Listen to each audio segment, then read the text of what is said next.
గౌరవనీయులు రాష్ట్ర మంత్రివర్గ సభ్యులు,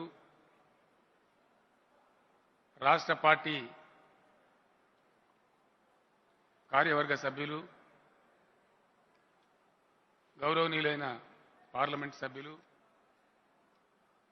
గౌరవ శాసన మండలి సభ్యులు,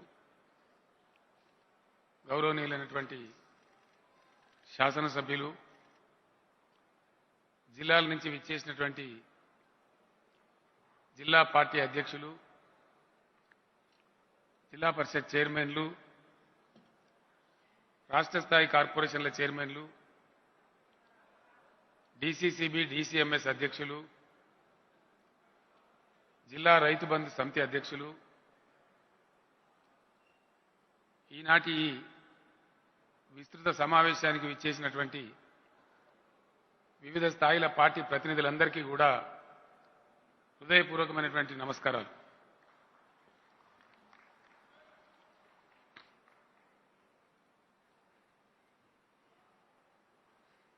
ఇరవై సంవత్సరాలు 2 దశాబ్దాల కఠోర పరిశ్రమ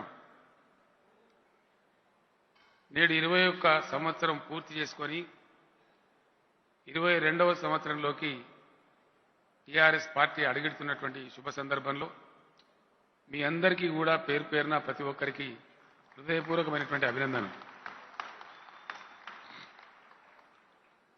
సుబద్ధమైన, నిబద్ధమైన, సువ్యవస్థితమై సుప్రతిష్ఠితంగా కొలువుదీరిన పార్టీ టీఆర్ఎస్ పార్టీ.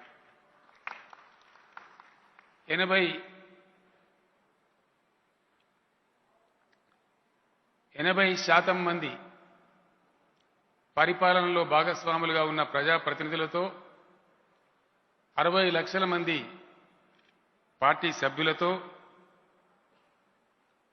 సుమారు 1000 కోట్ల ఆస్తులు, అసెట్స్ రూపంలో కలిగి ఉన్నటువంటి సంస్థగా అనుకున్న లక్ష్యాన్ని ముద్దాడి రాష్ట్ర సాధన జరిపి సాధించుకున్న రాష్ట్రాన్ని సుభిక్షంగా తీర్చిదిద్దుతున్నటువంటి సమర సైనికుల, కాపలాదారుల పార్టీ మన టీఆర్ఎస్ పార్టీ. ఈ పార్టీ తెలంగాణ రాష్ట్రానికి పెట్టని కోట, ఎవరు కూడా బద్దలు కొట్టలేని కంచుకోట. ఇది తెలంగాణ ప్రజల ఆస్తి. ఈ పార్టీ యావత్తు తెలంగాణ ప్రజల ఆస్తి. ఇది ఏ వ్యక్తిదో, ఏ శక్తిదో కాదు, 50 మంది తెలంగాణ ప్రజల యొక్క ఆస్తి మన టీఆర్ఎస్ పార్టీ. మెండైనటువంటి శక్తితో అనుక్షణం తెలంగాణ రాష్ట్రాన్ని, రాష్ట్ర ప్రజలను, రాష్ట్ర ప్రజల యొక్క ప్రయోజనాలను పరిరక్షించేటువంటి కాపలాదారు ఈ టీఆర్ఎస్ పార్టీ. 2 దశాబ్దాల క్రితం ఏడుపు వస్తే కూడా ఎవరిని పట్టుకొని ఏడువాలనో తెలియనటువంటి పరిస్థితి తెలంగాణ రాష్ట్రానికి. దుఃఖం కలిగితే ఎవరికి చెప్పుకోవాలనో కూడా తెలియనటువంటి పరిస్థితి. రాష్ట్ర అస్తిత్వమే ఆగమైపోయే పరిస్థితి. రాష్ట్రానికి ఒక సంస్థ లేదు, ఒక పార్టీ లేదు, ఒక నాయకత్వం లేదు, ఒక దిక్కుతోచినటువంటి పరిస్థితిలో ఉన్నటువంటి సందర్భంలో ఉవ్వెత్తున తెలంగాణ ప్రజల గుండెల్లో నుంచి ఎగిసిపడ్డ ఈ గులాబీ పతాకం రాష్ట్ర సాధనలో అనేక ఒడిదుడుకులు, అనేక అవమానాలు, చీత్కారాలు, దూత్కారాలు, అనేక విజయాలు, అపజయాలు అన్నింటి సమాహారంగా రాష్ట్రాన్ని సాధించిన విషయం మనందరికీ తెలుసు. రాష్ట్ర సాధన జరిగిన తర్వాత కొనసాగుతున్న రాజకీయ ప్రక్రియలో ప్రజల దీవెనలతో, ప్రజల ఆశీర్వాద బలంతో అద్భుతమైనటువంటి పరిపాలన అందిస్తూ దేశానికి ఒక రోల్ మోడల్గా తెలంగాణ పరిపాలన కొనసాగుతున్న విషయం కూడా మనందరికీ తెలుసు. మనకేదో మనకు మనం డబ్బా కొట్టుకొని మన సమావేశం కాబట్టి మనల్ని పొగుడుకొని అతిగా మాట్లాడుకునే సందర్భం మనకు అవసరం లేదు. కానీ కేంద్ర ప్రభుత్వం అనేక పద్ధతుల్లో వెలువరిస్తున్నటువంటి ఫలితాలు, అవార్డులు, రివార్డులే దానికి తార్కాణమని మనవి చేస్తా ఉన్నాను. నిన్న కొత్తగా వచ్చినటువంటి ప్రకటన, కేంద్ర ప్రభుత్వమే ప్రకటించిన ప్రకటన, దేశంలో అతి ఉత్తమమైనటువంటి 10 గ్రామాలు ఏవంటే 1 నుంచి 10 వరకు 10కి 10 తెలంగాణ గ్రామాలే. ఎవడన్నా 11వ వార్డు ఉంటేనే వేరే రాష్ట్రం, కానీ 1 నుంచి 10 వరకు ఉత్తమమైనటువంటి గ్రామాలు ఇవి అంటే తెలంగాణ అని చెప్పి, తెలంగాణ రాష్ట్ర గ్రామాలని చెప్పి కేంద్ర ప్రభుత్వమే స్వయంగా ప్రకటించినటువంటి విషయం. ఇంకో 20 గ్రామాలు తీసుకొని మళ్ళీ పరిశీలన చేస్తే 20లో 19 గ్రామాలు తెలంగాణ రాష్ట్రానికి సంబంధించినవని కేంద్ర ప్రభుత్వం ప్రశంసించడం, మనం పనిచేస్తున్నటువంటి తీరుకు మచ్చు తునకాన్ని మనవి చేస్తా ఉన్నాం. నిన్న నేను, మంత్రి హరీష్ రావు ప్రజల కోసం ఒక 4 ఆసుపత్రులకు శంకుస్థాపన చేయడానికి వెళ్తే అవార్డు లేనటువంటి, అవార్డు రానటువంటి డిపార్ట్మెంటే లేదు.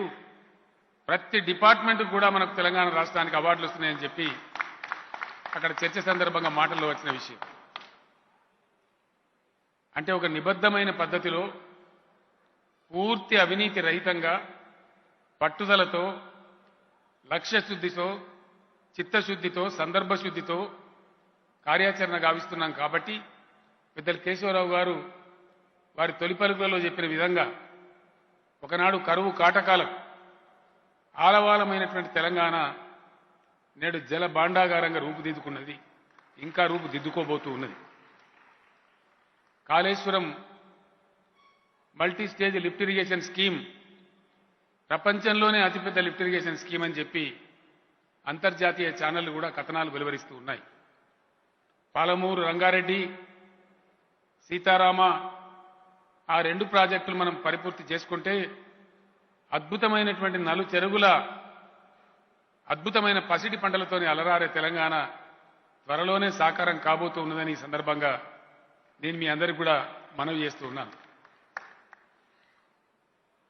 విద్యుత్ రంగంలో దేశమంతా కారు చీకట్లుగా అమ్ముకొని ఉన్న రోజులలో మనం రోజు పేపర్లలో, టీవీలలో వార్తలు చూసే సందర్భంలో వెలుగు జిలుగుల తెలంగాణను మనం ఏర్పాటు చేసుకోగలిగినాం. ఇది కూడా మన పరిపాలన విధానానికి, మన పనితనానికి, మన అంకిత భావానికి మంచి ఉదాహరణ అని కూడా నేను మనవి చేస్తూ ఉన్నాను. తాగునీటి రంగంలో, సాగునీటి రంగంలో, విద్యుత్ రంగంలో, సంక్షేమ రంగంలో, ఇలా ఏ రంగం తీసుకున్నా అద్భుతమైనటువంటి ఫలితాలు, అద్భుతమైనటువంటి ప్రయత్నాలు, అద్భుతమైనటువంటి గొప్ప ఉదాహరణలు, దేశానికే ఈరోజు ఆదర్శప్రాయమైనటువంటి విషయాలు మనం అందరం కూడా ప్రతిరోజు తలమనుకలుగా చేస్తున్నటువంటి పని. దీనికోసం జరిగినటువంటి కృషి, మేధో మదనం, ఎందరో మహానుభావులు, ఎందరో గొప్పవాళ్ళు, పార్టీకి అంకితమై పనిచేసే పార్టీ నాయకులు, పార్టీ కార్యకర్తలు అందరి సమిష్టి కృషి యొక్క సమాహారమే ఈ ఫలితం అని చెప్పి కూడా నేను ఈ సందర్భంగా మీ అందరికీ మనవి చేస్తూ ఉన్నాను. మనమందరం కూడా రాజకీయాల్లో సతాగా చూస్తూ ఉంటాం. నేను కూడా 50 సంవత్సరాల నుంచి ప్రజా జీవితంలో ఉన్నాను. పేపర్ వాళ్ళు రాసేది, ఒక మంత్రి అవినీతికి పాల్పడి పదవి కోల్పోతే వికెట్ నంబర్ 1 పోయింది అని రాసేది. అటువంటి వార్తలు మనం చూసినాం. కానీ అట్లా పోయే వికెట్లు తెలంగాణ మంత్రివర్గంలో లేవు అని చెప్పి నేను మనవి చేస్తా ఉన్నాను. నిన్నగాక మొన్న మనం చూసినాం, కర్ణాటక రాష్ట్రంలో ఒక మంత్రి అవినీతికి పాల్పడి పదవి కోల్పోయిన విషయం కూడా ఈ మధ్య కాలంలోనే వారం రోజులలో మనం చూసినాం. అట్లాంటి పరిస్థితులు తెలంగాణలో లేవు. అడ్డదిడ్డమైన వ్యవహారాలు లేవు. మనం చేసిన ఏ పనైనా ప్రజలు కేంద్ర బిందువుగా, ప్రజల సమస్యలే ఇతివృత్తంగా, వాటి పరిష్కారమే ధ్యేయంగా, తద్వారా సర్వుల యొక్క సమున్నత జీవితమే ఏకైక లక్ష్యంగా మనం పనిచేసినాం కాబట్టి చాలా అద్భుతాలు చేయగలిగినాం. ఒక ధరణి పోర్టల్ దేశమే ఈరోజు ఆశ్చర్యపోతా ఉంది. చాలామంది న్యాయ కోవిదులు కూడా ఆశ్చర్యపోతా ఉన్నారు. ఈరోజు ఎంత సులభంగా, ఎంత పారదర్శకంగా, ఎటువంటి అవినీతి లేకుండా క్షణాలలో ఏ విధంగా తెలంగాణ భూముల మార్పిడి జరుగుతూ ఉందో, ధరణి పోర్టల్లో ఒకసారి నా భూమి చేరితే నేను నిండుగా గుండెల మీద చేయి వేసుకొని నిద్రపోయేటువంటి పరిస్థితి ఎట్లా వచ్చిందో అది తెలంగాణ ప్రభుత్వం చేసిన కృషి అని చెప్పి నేను మనవి చేస్తా ఉన్నాను. ఈ రకంగా ఏ రంగం తీసుకున్నా, ఏ విధానం తీసుకున్నా ఇతరులకు ఆదర్శంగా అద్భుతంగా తెలంగాణ రాష్ట్రం అద్భుతమైనటువంటి ఫలితాలు సాధించి గొప్పగా మనం ముందుకు పోతూ ఉన్నాం. ఇంకా సాధించవలసింది చాలా ఉంది. మనం ఇప్పటికే గొప్పలు చెప్పుకొని పొంగిపోయి కొల్లిపోయి సంతోషపడే సందర్భం కాదు. కానీ జరిగినటువంటి పని, చేసినటువంటి కృషి పునశ్చరణ చేసుకోవడం కూడా మన బాధ్యత. కాబట్టి ఈ విషయాలన్నీ నేను మీ ముందు ఏకరువు పెడుతూ ఉన్నాను. ఆ రోజు చాలా సందర్భాలు, చాలా జ్ఞాపకాలు. ఇప్పుడు మన మధ్య లేరు ప్రొఫెసర్ జయశంకర్ గారు, సిహెచ్ విద్యాసాగర్ రావు గారు. తెలంగాణ వచ్చే క్రమంలో ఢిల్లీలో ఆ తుగ్లక్ రోడ్లో ఇంట్లో ఎన్నో రాత్రులు, ఎన్నో రోజులు నిద్ర లేకుండా గడిపినటువంటి సందర్భాలు. తెలంగాణ రాష్ట్రం వస్తే ఏం చేయాలి, ఎక్కడి నుంచి మొదలు పెట్టాలి, మన ప్రయాణం ఎక్కడి నుంచి ప్రారంభం కావాలి, ఏ రకమైనటువంటి అవరోధాలున్నవి, ఏ రకమైనటువంటి అవకాశాలున్నవి అని అనేకమైనటువంటి మేధో మదనం ఆనాటి నుంచి ఈనాటి వరకు మనం చేసుకోగలిగినాం. తత్ఫలితంగా ఎవరు ఊహించని విధంగా మనకంటే ముందే ఎన్నో దశాబ్దాల ముందు నుంచి లబ్ధ ప్రతిష్ఠులుగా ఉన్నటువంటి రాష్ట్రాలు, మహారాష్ట్ర కావచ్చు, తమిళనాడు కావచ్చు, కర్ణాటక కావచ్చు, గుజరాత్ కావచ్చు, మరి ఇంకేదైనా రాష్ట్రం కావచ్చు, వాళ్ళందరినీ కూడా అధిగమించి తలసరి ఆదాయంలో మన ఆదాయాన్ని మనమే రెట్టింపు చేసుకొని 2,78,000 కోట్ల తలసరి ఆదాయం కలిగిన రాష్ట్రం మన తెలంగాణ అని చెప్పి నేను మనవి చేస్తా ఉన్నాను. ఇంతకుముందు నేను మనవి చేసిన రాష్ట్రాలన్నిటికంటే కూడా తెలంగాణ తలసరి ఆదాయం ఎక్కువ. జాతీయ తలసరి విద్యుత్ వినియోగంలో తెలంగాణ నంబర్ 1. ప్రతి ఇంటికి నల్లా కనెక్షన్ ఇచ్చి మంచినీరు అందించడంలో తెలంగాణ నంబర్ 1. జీరో ఫ్లోరైడ్ రాష్ట్రంగా ఎవరున్నారు ఇండియాలో ఈరోజు అంటే తెలంగాణ రాష్ట్రమే నంబర్ 1. ఇట్లా అనేక విధానాలలో, అనేక పద్ధతులలో మనం ముందుకు పురోగమిస్తా ఉన్నాం. వ్యవసాయ రంగంలో వచ్చినటువంటి విప్లవాలు, వ్యవసాయ శాఖ కొనసాగించిన కృషి ఫలితం మనం పండించే ధాన్యాన్ని కొనలేని అశక్తతను కేంద్రం వెలిపించే స్థాయికి మనం ఎదిగినామంటే ఏ స్థాయికి తెలంగాణ వ్యవసాయం విస్తరించిందో, ఏ విధంగా పచ్చని పంట చేలతోని అలరారుతున్నదో మనం అలవోకగా అర్థం చేసుకోవచ్చని నేను మీ అందరికీ మనవి చేస్తూ ఉన్నాను. మన జిఎస్డిపి రాష్ట్ర ఆదాయం, రాష్ట్ర స్థూల ఆదాయం దేశం కంటే ఎన్నో రెట్లు ఎక్కువగా మనం ముందుకు పోతా ఉన్నామని మనవి చేస్తా ఉన్నాను. ఇక్కడ ఒక మాట పెద్దలు కేశవరావు గారు చెప్పినారు ఇంతకు ముందే. నేను మొన్న అసెంబ్లీలో కూడా చెప్పడం జరిగింది చాలా స్పష్టంగా. తెలంగాణ తలసరి ఆదాయం సుమారు 5 లక్షల కోట్లుగా ఉండేది రాష్ట్రం ఏర్పడ్డ 2014లో. కానీ ఈరోజు మన ఆదాయాన్ని మనం రెట్టింపు కంటే ఎక్కువ పెంచుకొని 11,50,000 కోట్లతోని ఇలా దేశంలో అద్భుతమైన గ్రోత్తో మనం ముందుకు పోతా ఉన్నామని మనవి చేస్తా ఉన్నా. ఒకరోజు 3 ప్రభుత్వ వైద్య కళాశాలలున్న తెలంగాణ ఈరోజు 33 గవర్నమెంట్ మెడికల్ కాలేజీలు ఏర్పాటు చేసుకుంటున్న తెలంగాణ వచ్చిన తర్వాత జరిగిన దీంట్లో అద్భుతమైనటువంటి పద్ధతుల్లో మనం ముందుకు పోతూ ఉన్నాం. సుమారు 2.5 లక్షల పైచిలకు ప్రభుత్వ ఉద్యోగాలు కల్పించిన రాష్ట్రం ఇండియాలో ఏది అంటే ఒక తెలంగాణ రాష్ట్రమే నేను మనవి చేస్తా ఉన్నాను. చాలా సంతోషం. ఈరోజే గ్రూప్ 1 573 పోస్టులకు గాను గ్రూప్ 1 నోటిఫికేషన్ కూడా వచ్చింది. యువకులంతా కూడా దానిలో తలమునకలుగా పోటీ పడడానికి సిద్ధమవుతా ఉన్నారని నేను మనవి చేస్తా ఉన్నాను. ఇట్లా ఏ రంగం తీసుకున్నా, ఏ పద్ధతి తీసుకున్నా మనం బాగా పురోగమిస్తా ఉన్నాం, ముందుకు పోతూ ఉన్నాం. ఇదే స్ఫూర్తితోని మనమందరం కూడా ముందుకు పోవాల్సినటువంటి అవసరం ఉంది. అయితే ఇక్కడ ఒక విషయం మనం గమనించాల్సిన అవసరం ఉంది. మనం ఒక రాష్ట్రం, దేశంలో ఒక భాగం. మనం పనిచేసిన స్థాయిలో దేశం పనిచేసి ఉంటే మన యొక్క జిఎస్డిపి 11.5 లక్షల కోట్లు కాదు 14.5 లక్షల కోట్లుగా ఉండేది. మనకంటే గొప్పగా కాదు, అట్లీస్ట్ మన స్థాయిలో టీఆర్ఎస్ ప్రభుత్వం పనిచేసిన స్థాయిలో కేంద్రంలో ఉన్న బీజేపీ ప్రభుత్వం కనుక పనిచేసి ఉంటే ఈరోజు మన స్థాయి 14.5 లక్షల కోట్లు ఉండేది. ఇది నేను చెప్తున్న లెక్క కాదు, comptroller and auditor general of India ఇచ్చే లెక్క, ఆర్థిక నిపుణులు చెప్పే లెక్క, అర్థశాస్త్ర పండితులు చెప్పే లెక్క. అంటే మనం చేసిన స్థాయిలో కేంద్ర ప్రభుత్వం పని చెయ్యడం లేదు అనే దానికి ఇది ఒక ప్రబల తార్కాణం అని నేను మనవి చేస్తా ఉన్నా. ఈ సందర్భంలో అనేక విషయాలు మనం చర్చించుకోవాల్సిన అవసరం ఉంది. అనేక తీర్మానాలు ఇప్పుడు మీ ముందుకు రాబోతూ ఉన్నాయి. నేను ఒక్కటే మాట మీ అందరి ముందు పెట్టదలుచుకున్నాను. మిత్రులు టంకశాల అశోక్ గారు నిన్నటి దానిలోనూ మొన్నటి దానిలోనూ ఒక పేపర్లో ఒక వ్యాసం రాశారు. కేశవరావు గారు కూడా వారి ప్రసంగంలో ఇప్పుడు ప్రస్తావన చేశారు. ఈరోజు ఒక మిత్రుడు శ్రీశైల్ రెడ్డి అనే మిత్రుడు కూడా ఒక అద్భుతమైన వ్యాసం రాశారు. దాంట్లో వాళ్ళు వెలిబుచ్చిన అభిప్రాయం ఈరోజు ఒక చర్చ జరుగుతూ ఉంది. నిన్న మొన్న పేపర్లు రాస్తా ఉన్నాయి, టీవీలు చెప్తా ఉన్నాయి. కేసీఆర్ ఈరోజు జాతీయ రాజకీయాల గురించి ప్రస్తావన చేస్తారు, జాతీయ ఎజెండాను ఆవిష్కరిస్తారు అనే మాటలు చెప్తా ఉన్నారు. నేను ఒక్కటే మాట సభలో ఉన్నటువంటి మీ అందరికీ, ఈ సభ ద్వారా తెలంగాణ రాష్ట్ర ప్రజలకి, అదేవిధంగా అద్భుతంగా దేశ ప్రజలకు కూడా ఒకటే మాట నేను మనవి చేస్తా ఉన్నాను. 75 ఏళ్ల స్వాతంత్రంలో ఏం జరిగిందో ఈ దేశంలో దేశవాసులందరికీ తెలుసు. అందులో బ్రహ్మ పదార్థమేం లేదు, ఎవరికి తెలియని అంశమేం లేదు. ఏ పద్ధతిలో స్వాతంత్ర ఫలాలు ప్రజలకు లభించానో ఆ పద్ధతుల్లో లభించలేదు. ఏ పద్ధతుల్లో ప్రజాస్వామ్య పరిపక్వత పెరిగి అధికారాల బదలాయింపు జరగానో ఆ పద్ధతిలో జరగలేదు. అనేక ప్రయత్నాలు జరిగినాయి, అనేక విషయాల మీద చర్చోపచర్చలు జరిగినాయి. పెడధోరణులు మరింత ప్రబలిపోతున్నాయే తప్ప మంచి మార్గం కానరావటం లేదు. ఇటీవలి కాలంలో దేశం విపరీతమైనటువంటి కొన్ని జాడ్యాలకు, అవాంఛితమైనటువంటి అనారోగ్యకరమైనటువంటి అవసరం లేనటువంటి కొన్ని పెడధోరణులు దేశంలో ప్రబలుతా ఉన్నాయి. అది భారత సమాజానికి ఏమాత్రం కూడా శ్రేయస్కరం కాదు.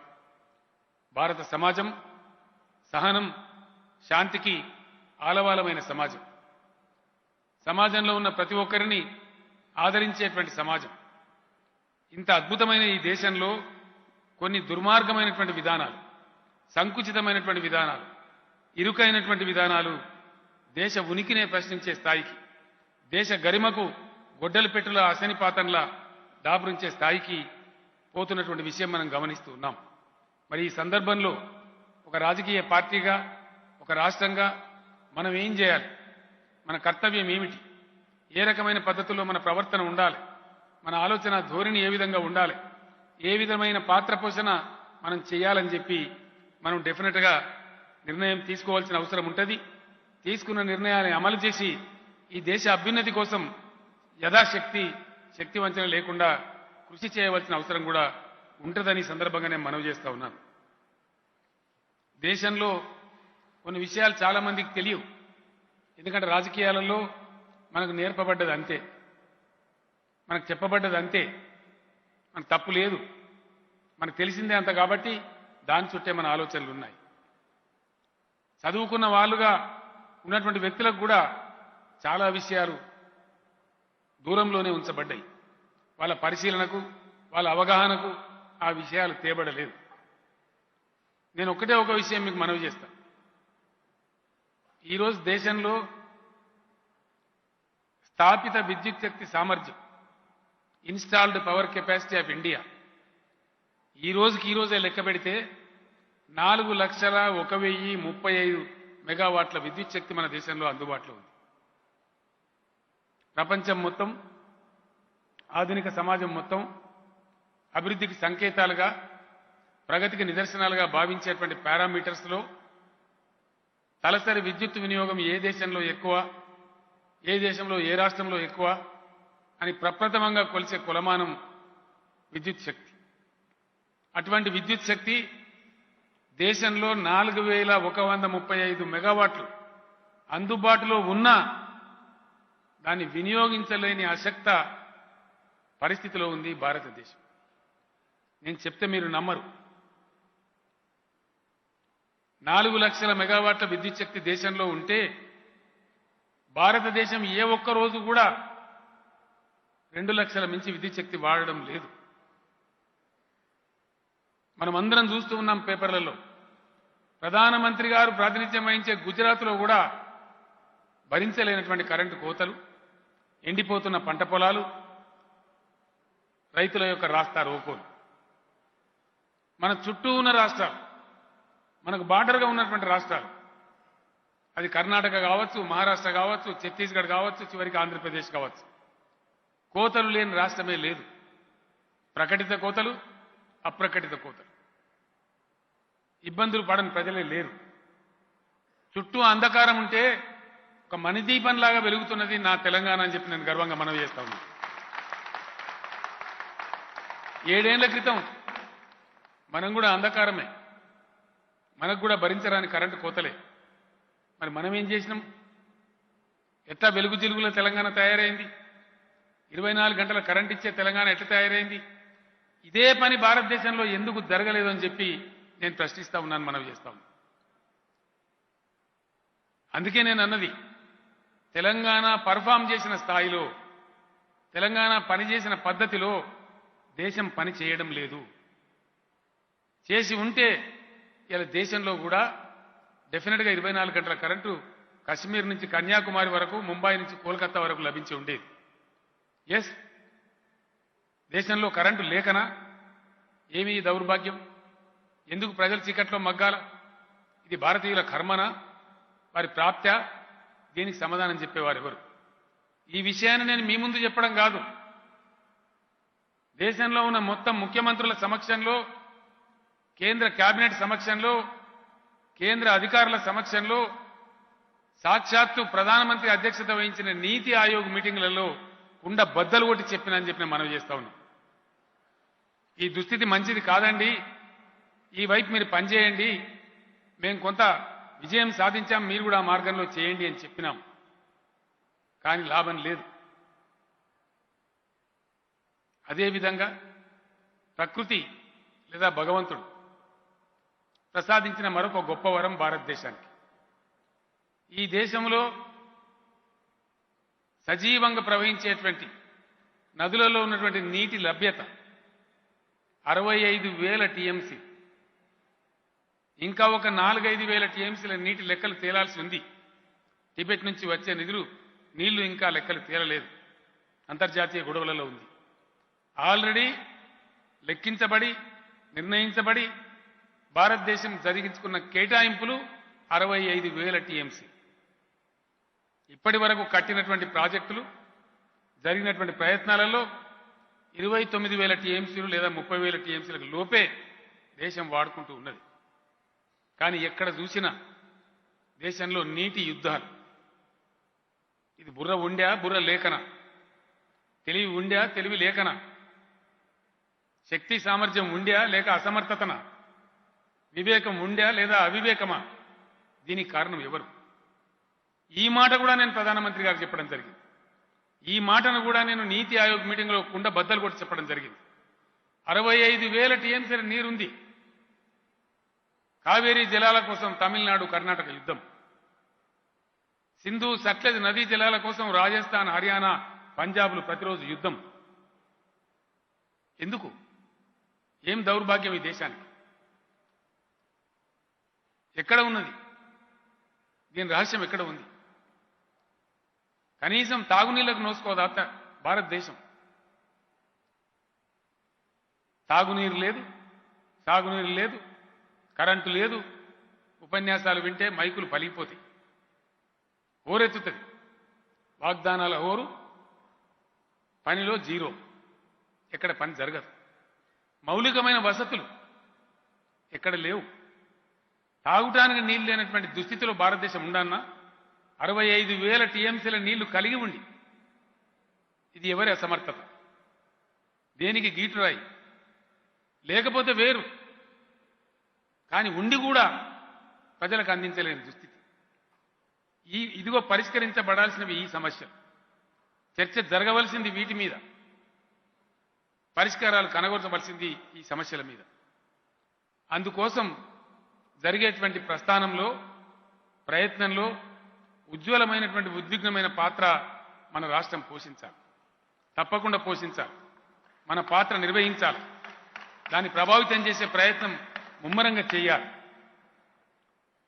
ఒకటే ఒక మాటలో చెప్పాలంటే, ప్రపంచంలోనే అత్యధిక యువ జనాభా కలిగి ఉన్న దేశం భారతదేశం.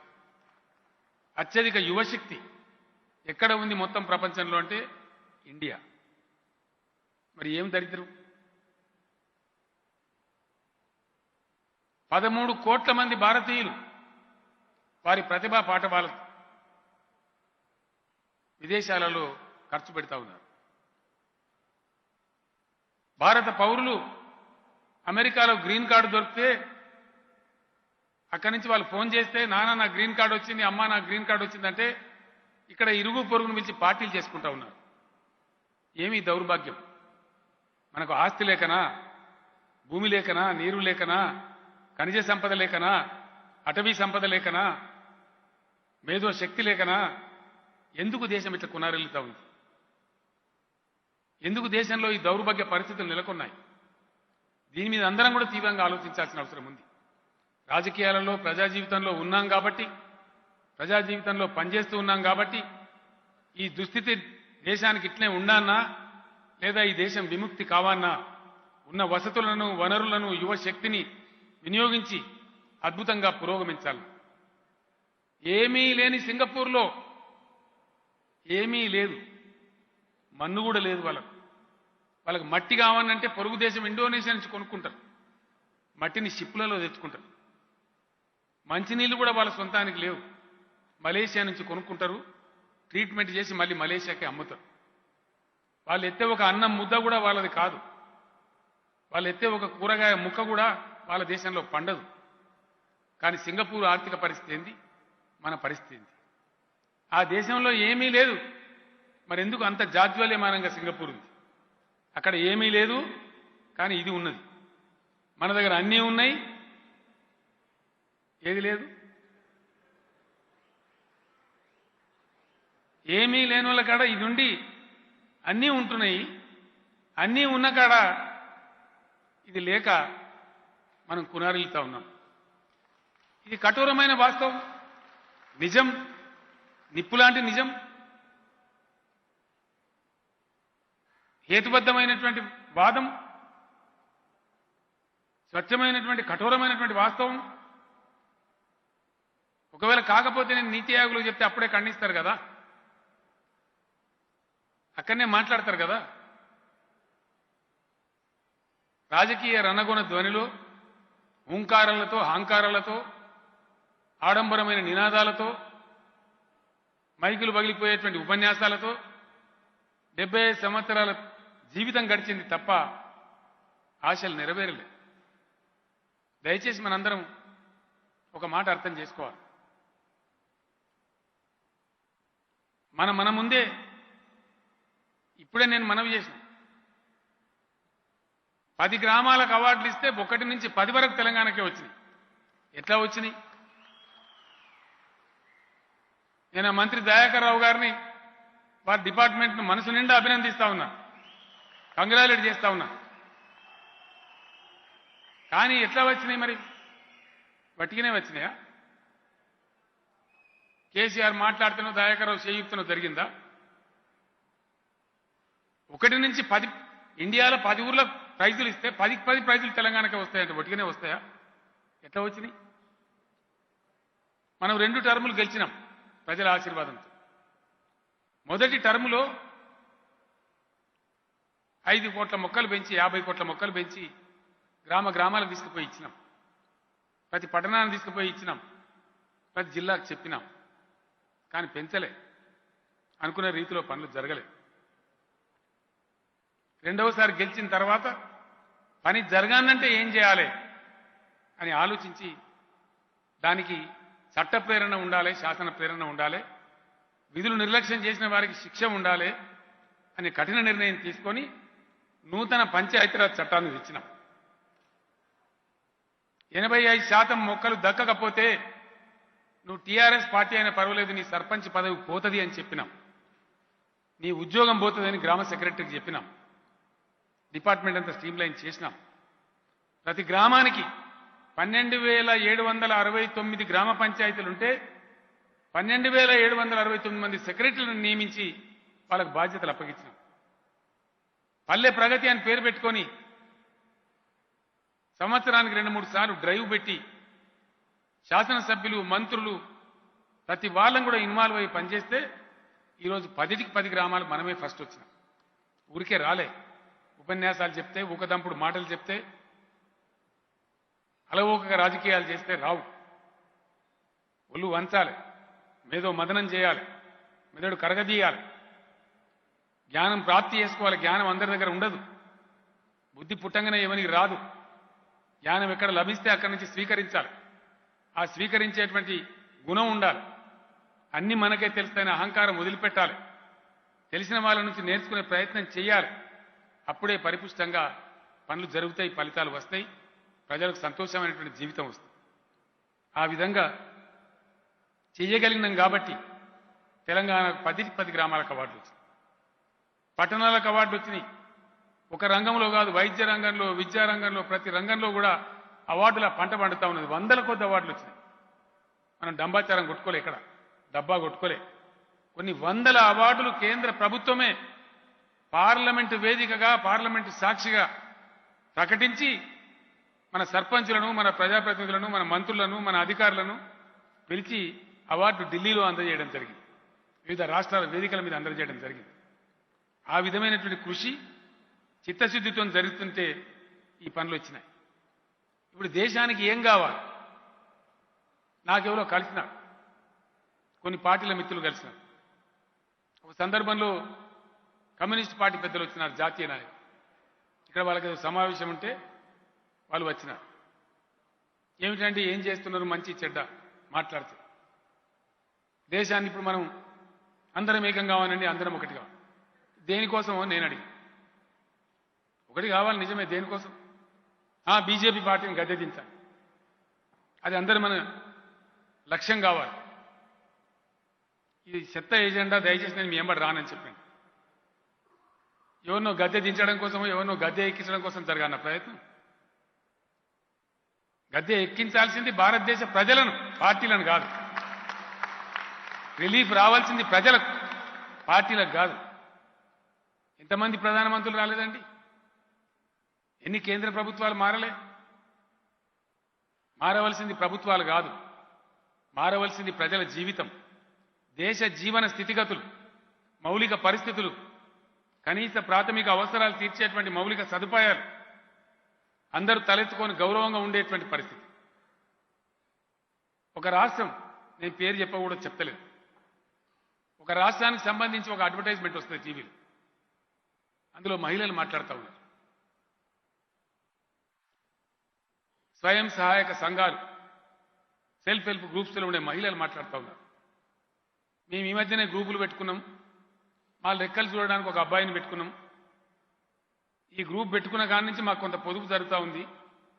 మేము రాత్రిపూట కూడా అన్నం తినగలుగుతా ఉన్నాం, లేకపోతే మాకు ఒక పూటనే తిండి అని చెప్పి వాళ్ళు మాట్లాడినారు. అది చూసినప్పుడు నా పక్కన మిత్రులు ఉండి నా కళ్ళలో నీళ్ళు వచ్చింది. ఇంత సువిశాలమైన భారతదేశంలో, ఇన్ని జీవనదులు ప్రవహించే భారతదేశంలో 44 కోట్ల అద్భుతమైనటువంటి పంటలు పండే బంగారం లాంటి భూములు ఉన్నటువంటి దేశంలో, అద్భుతమైన వాతావరణ పర్యావరణ మండలాలు ఉన్న దేశంలో, అన్ని పంటలు పండేటువంటి అవకాశం ఉన్న దేశంలో 75 ఏళ్ల స్వాతంత్రం తర్వాత ఈ దేశ మహిళలు ఒక పూట తిండి తినన్నా? ఇవాళ దాని నుంచి మేము అధిగమిస్తున్నామని చెప్పుకోవన్నా? ఒక రాష్ట్రానికి సంబంధించిన ముఖ్యమంత్రి, ఆయన తలసరి ఆదాయం మన దాంట్లో సారాన లేదు, సగం కాదు, సారాన కూడా లేదు. ఆయన వచ్చి హైదరాబాద్ గడ్డ మీద మాట్లాడతాడు, మనకు నీతులు చెప్తాడు. మొన్న ఉపన్యాసం ఆయన విన్న నేను టీవీలలో, ఎలక్షన్ జరుగుతూ ఉంటాయి. ఆయన ఉపన్యాసం సారాంశం ఏంటంటే, గతంలో ఇయ్యకపోయేది. మేము రాష్ట్రంలో అన్ని కుటుంబాలకు ప్రతి నెల రేషన్ అందిస్తున్నాం, అందుకోసం మాకు ఓటేయాలంట. రేషన్ బియ్యం అందించినందుకే ఓటేయనట్టు ఆయనకు. ఎక్కడున్నది దేశం? ఒక రాష్ట్రంలోనేమో ఈ మధ్యనే 2 పూటలు తింటున్నాం, మొన్నదాకా ఉపాసం ఉన్న ఒక పూట అని చెప్పి ఒక రాష్ట్రం. రేషన్ బియ్యం ప్రతి నెల అందరికీ ఇవ్వగలుగుతున్నామన్నది ఇంకో రాష్ట్రం. ఇది భారతదేశమా? ఈ దేశం ఇట్లే ఉండన్నా? దేశంలో ఒక పక్కకు పోతే 40 ఏళ్ల కింద మనం ఎట్లున్నామో ఆ రాష్ట్రాలు అట్లా ఉన్నాయి ఈరోజు. విచిత్రం ఏంటంటే, బాధాకరమైందంటే 75,000 కోట్ల తలసరి ఆదాయం ఉన్న రాష్ట్ర ముఖ్యమంత్రి వచ్చి 2,78,000 తెలంగాణకు నీతిపాఠం చెప్పే దుస్థితి. అది మనం వింటున్నాం, తరిస్తున్నాం మౌనంగా మూగగా. దేశం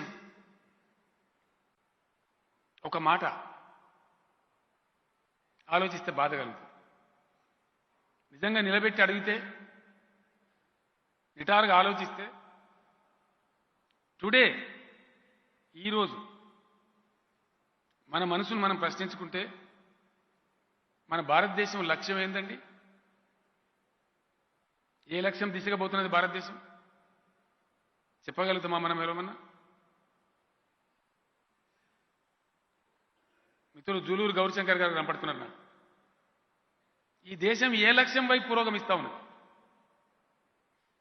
దేశం తన లక్ష్యాన్ని కోల్పోయింది.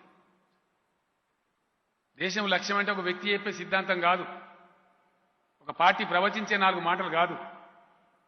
దేశం యొక్క లక్ష్యం అంటే దేశ ప్రజల యొక్క సామూహిక లక్ష్యమై ఉండాలి. కన్యాకుమారి నుంచి కాశ్మీర్ వరకు, పశ్చిమ కనుమల నుంచి తూర్పు దిశ వరకు దేశం నలుమూలలో ఉండే ప్రజలు ఒక సామూహిక లక్ష్యం ఉండాలి, ఒక గమ్యం ఉండాలి. ఆ లక్ష్యం దిశగా దేశం మొత్తం సామూహిక ప్రయత్నం చేయాలి. అట్లా అన్ని దేశాలు చేస్తే మరి భారతదేశం ఎందుకు గతి తప్పిపోతా ఉంది? భారతదేశం ఎందుకు తన లక్ష్యాన్ని కోల్పోయింది?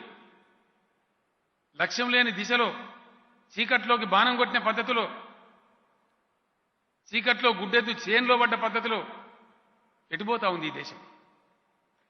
ఏం జరుగుతూ ఉంది ఈ దేశంలో? దీనికి మనం మౌన ప్రేక్షకులుగానే ఉండాలన్నా, లేదా దేశం సామూహికంగా ఒక లక్ష్యాన్ని నిర్దేశించుకుని ఒక క్రమశిక్షణతోని, నియంత్రిత విధానంతోని, పట్టుదలతోని పురోగమించి అద్భుతాలు సాధించాలన్నా ఏం జరగాలి? నిన్న మొన్నటి వరకు 1980 వరకు కూడా భారతదేశ జీడిపి కంటే చైనా జీడిపి తక్కువ.